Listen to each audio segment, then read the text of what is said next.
और स्नेह मूर्ति लता दीदी का जन्मदिन है। आज संयोग से नवरात्रि का तीसरा दिन मां चंद्रघंटा की साधना का पर्व भी है।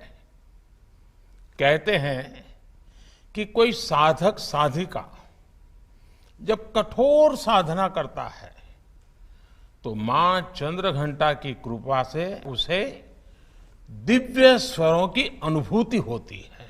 लता जी मां सरस्वती की एक ऐसी ही साधिका थी जिन्होंने पूरे विश्व को अपने दिव्य स्वरों से अभिभूत कर दिया। साधना लता जी ने की, वरदान हम सबको मिला। अयोध्या में लता मंगेशकर चौक पर स्थापित की गई मां सरस्वती की ये विशाल वीणा संगीत की उस साधना का प्रतीक बनेगी। मुझे बताया गया है कि चौक परिसर में सरोवर के प्रवाहमय जल में संगमरमर से बने 92 श्वेत कमल लता जी की जीवन अवधि को दर्शा रहे हैं।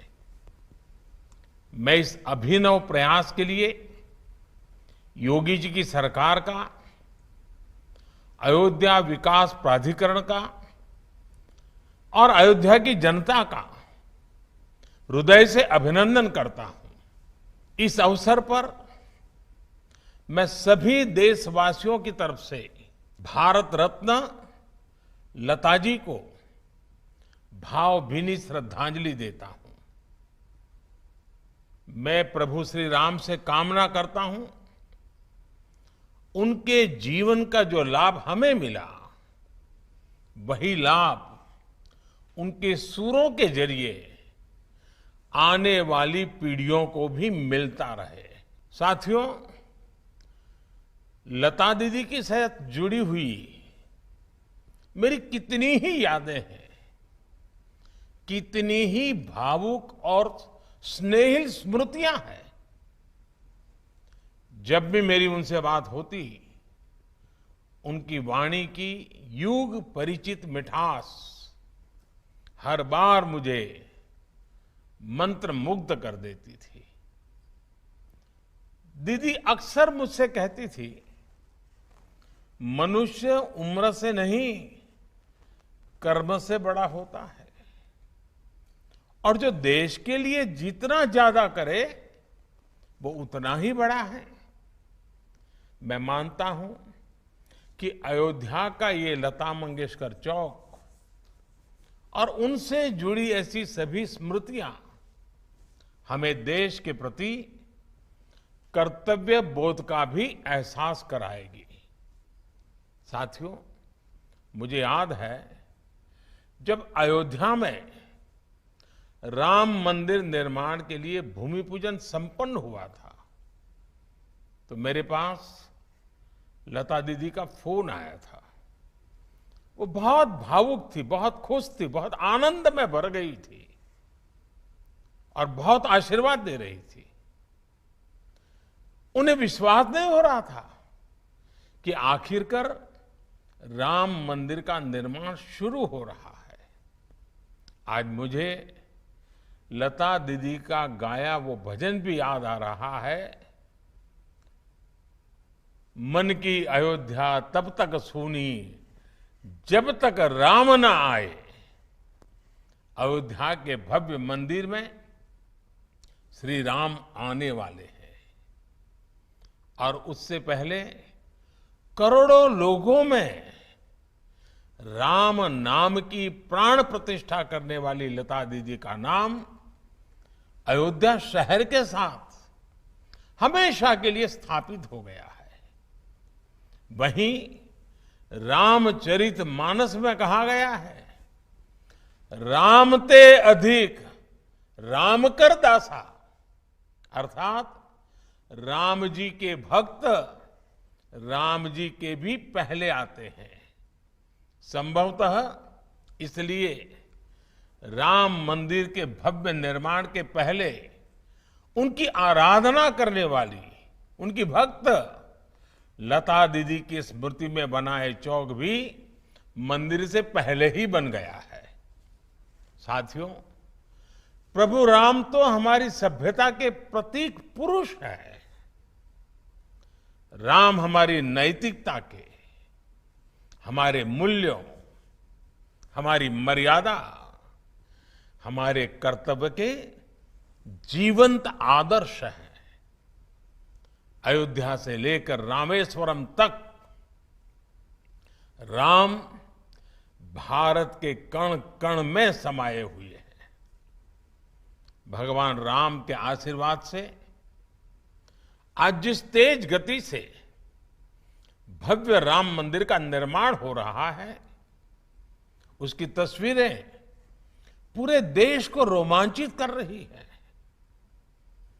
ये अपनी विरासत पर गर्व, इसकी पुनः प्रतिष्ठा भी है और विकास का नया अध्याय भी है।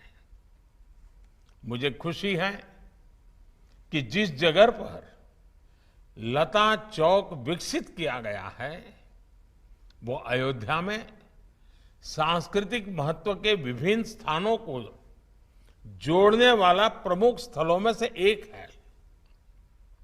ये चौक राम की पैड़ी के समीप है और सरयू की पावन धारा भी उससे बहुत दूर नहीं है।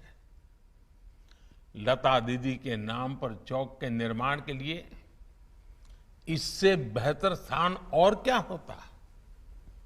जैसे अयोध्या ने इतने युगों बाद भी राम को हमारे मन में साकार रखा है, वैसे ही लता दीदी के भजनों ने हमारे अंतर मन को राममय बनाए रखा है। मानस का मंत्र श्री रामचंद्र कृपालु भजमन हरण भव भय दारुणम, या फिर मीराबाई का पायो जी मैंने राम रतन धन पायो। अनगिनत ऐसे भजन, बापू का प्रिय भजन वैष्णव भजन हो, या फिर जन जन के मन में उतर चुका तुम आशा विश्वास हमारे राम, ऐसे मधुर गीत हो। लता जी की आवाज में इन्हें सुनकर अनेकों देशवासियों ने भगवान राम के दर्शन किए हैं। हमने लता दीदी के स्वरों की दैवीय मधुरता से राम के अलौकिक माधुर्य को अनुभव किया है। और साथियों, संगीत में ये प्रभाव केवल शब्दों और स्वरों से नहीं आता। ये प्रभाव तब आता है जब भजन गाने वाले में वो भावना हो, वो भक्ति हो, राम से वो नाता हो, राम के लिए वो समर्पण हो। इसलिए लताजी द्वारा उच्चारित मंत्रों में, भजनों में केवल उनका कंठ ही नहीं, बल्कि उनकी आस्था, आध्यात्मिकता और पवित्रता भी गूंजती है। साथियों, लता दीदी की आवाज में आज भी वंदे मातरम का आह्वान सुनकर हमारी आंखों के सामने भारत माता का विराट स्वरूप नजर आने लगता है।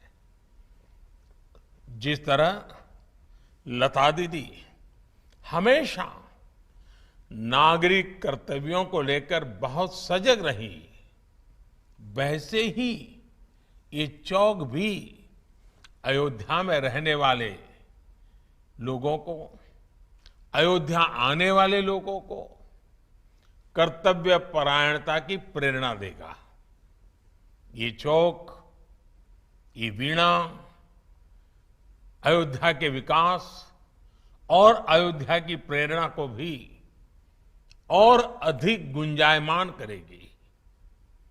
लता दीदी के नाम पर बना ये चौक हमारे देश में कला जगत से जुड़े लोगों के लिए भी प्रेरणा स्थली की तरह कार्य करेगा।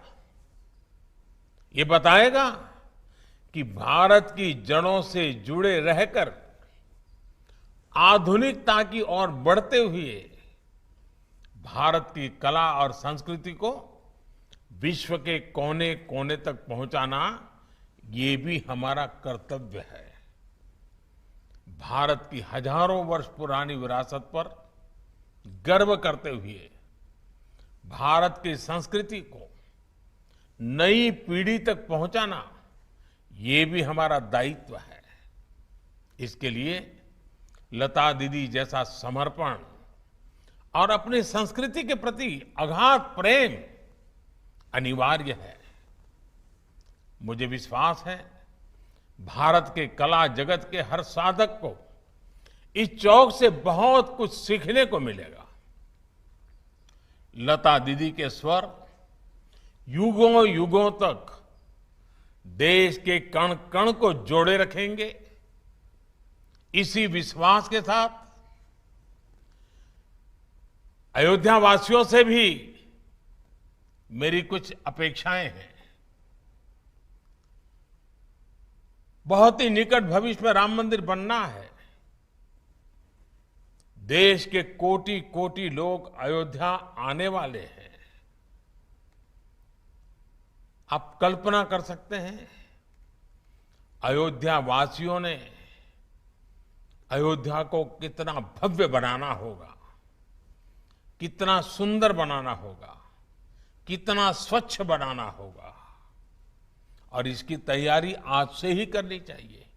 और ये काम अयोध्या के हर नागरिक को करना है, हर अयोध्या वासी को करना है। तभी जाकर के अयोध्या की आन बान शान, जब कोई भी यात्री आएगा तो राम मंदिर की श्रद्धा के साथ साथ अयोध्या की व्यवस्थाओं को, अयोध्या की भव्यता को, अयोध्या की मेहमान नवाजी को अनुभव करके जाएगा। मेरे अयोध्या के भाइयों बहनों, तैयारियां अभी से शुरू कर दीजिए और लता दीदी का जन्मदिन हमेशा हमेशा के लिए प्रेरणा देता रहे। चलिए, बहुत सी बातें हो चुकी। आप सबको बहुत बहुत शुभकामनाएं। धन्यवाद।